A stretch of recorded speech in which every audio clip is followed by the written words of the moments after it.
What's up, everybody? Paul here from the Hoops Crew, and the AFL has been kicking this idea around for a little while. We've seen testers through the VFL and a range of other platforms. We've also seen the model being implemented overseas in competitions like the NBA, and now the AFL is bringing the Wildcard Round into the AFL finals beginning in 2026. We're going to break down all of it right now because here is the news. I missed it last night. I missed the opportunity to put it together a video last night like I'd hoped, but perfectly, wonderfully, the AFL gods dropped this one in my lap, courtesy of afl.com.au on the Monday morning. Here, we're going to talk about all of the news. So the biggest finals shakeup in 25 years is introduced as a wildcard round enters the competition. The AFL Final Series will have an extra week from 2026 with the introduction of the wildcard finals round. The AFL Final Series will have a massive shake-up in 2026 with the introduction of a wildcard round instead of the pre-finals bye. It's kind of somewhere in the middle. In a move announced by the league on Monday, the top 6 on the ladder at the end of the home and away season will move straight through to finals, while teams finishing 6th to 10th will play off for the last 2 spots in September. 7th will play 10th, 8th will play 9th on a weekend that will form an extra week in the final series. The teams that finish in the top 6 will all have a week off ahead of the first full week of finals, when the top 8 will play off in the normal final system. Oh, too far.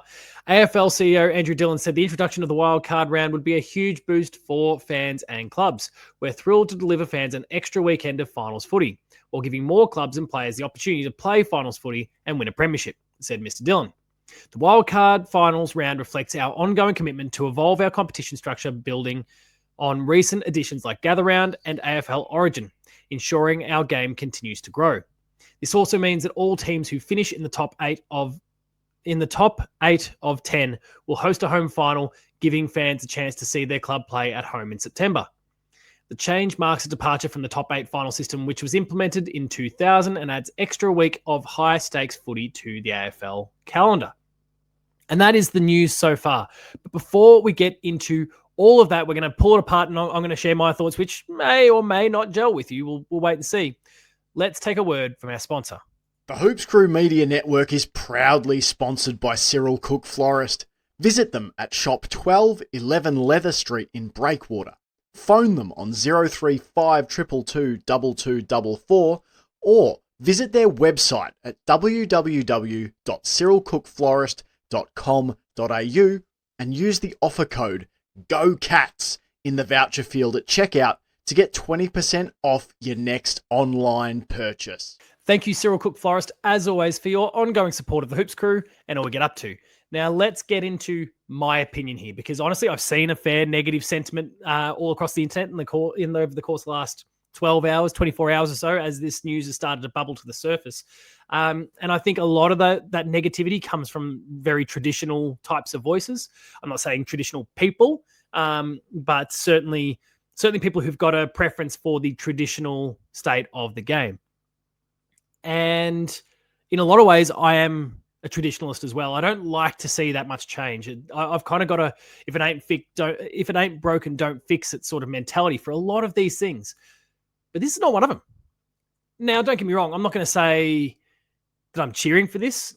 I think there's a lot of things that the AFL needs to fix, and this wasn't anywhere near the top of the priorities list. Not even remotely close, I'll add. The umpiring is a joke. There's so many broken aspects to this game right now that need to be fixed. I love this game and want to see those fixed, and instead they're prioritizing a wildcard round in the finals. But if I can set that aside, just treat this for what it is, I don't mind it. I like that as a top 8 team, you are now guaranteed to get yourself a home final at some point through the final series. I like that the finals, like the theater of it, is a little bit longer.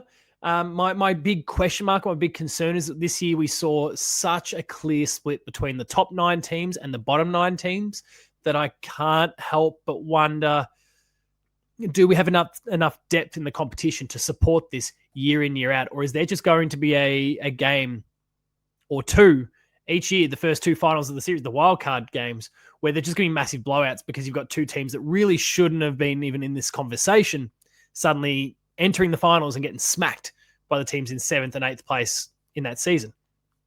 It does open up the can of worms for that particular possibility. And we are absolutely going to see seasons or at least individual games within this wildcard round where that occurs. But we've also been seeing some blowouts in traditional finals for quite some time. It now levels things out for the top 6, which is typically, obviously we've seen exceptions, but typically where your finals campaign is won. It tightens things up there. I still don't love the fact that, honestly, that there's a break. I wish, and I know to implement this, you've got to have a break. I haven't liked the pre-finals bye for quite some time. As a Geelong supporter, not loved it because we've never been great after a break. But even as a model, it does kind of suck the energy out of it. The enthusiasm that I have for the game evaporates for a week because there's been nothing to watch. Now, there is going to be some football to watch. There are going to be some finals to watch even. But they are the 2 lower rungs. They are the teams that you're expecting to get filtered the very next week anyway, more often than not. And so I don't know if that energy is going to come back. I think the greatest way to fix this was still to just roll on into finals and maybe have the pre-grand final bye and some of those other things that have been suggested and discussed over the year. But I don't know. Like, there's level pegging now for your top 6, and they are the teams that are most likely in the race up to their eyeballs for the flag. But I don't know. I'll go back to my last point from a moment ago. I don't mind this model, and I do actually thoroughly enjoy watching the wild card games in the NBA, for example, a sport that I also very much enjoy. I do get a lot of fun out of that, and it does add a bit of spice, and it can be the opportunity for a team to catch fire and surge from there. We've seen the Lakers do it in the past, not quite go all the way, but have surged from the wildcard round. This is a thing that can happen, and sometimes all a team needs is an opportunity. So there is the opportunity for something really special to take place through the wildcard round. But I just don't know. Like, this is one of those things where priorities wise, it's just so far from the top of the list that it's not even funny. As a model, I'm okay with it. I think there's problems, but overall, I think there's a net positive from this. But I just don't think this was something that needed to be dealt with now. You've got so many other things to fix, and I wish the AFL would just fix them. Umpiring and rules, chief among them. That's where we'll wrap things up for this video, though. Thank you for checking it out. If you've enjoyed it, please make sure to like, share, and subscribe to the Hoops Crew. Check out all of our content. Myself, Ben, and the chaps are hard at work all the time putting together awesome content for you. And even though it's the off season, there is still more to come. Draft is coming up, and we are going to be doing a few live streams around the draft. There's also going to be lots of streams from myself in the off season once we get over that draft hurdle. So I'm looking forward to chatting to you in a far more ongoing basis coming up real soon. You can also check out our Patreon, patreon.com/thehoopscrew, where you can get early access, extended, and exclusive content delivered directly to your email inbox for $5 a month. That's all it takes to get that stuff delivered there. It'll rock up by email. You'll have a great time, and you can even subscribe for 7 days to get free trial access to see if it's for you. You'll find me on socials at Paul James Games. That's Twitter, Blue Sky, and Instagram. The Hoops Crew you'll find at The Hoops Crew. And until next time, remain Geelong strong, everyone. Let me know in the comments what you think about the new pre-finals wildcard round. And I will chat to you soon. See you later.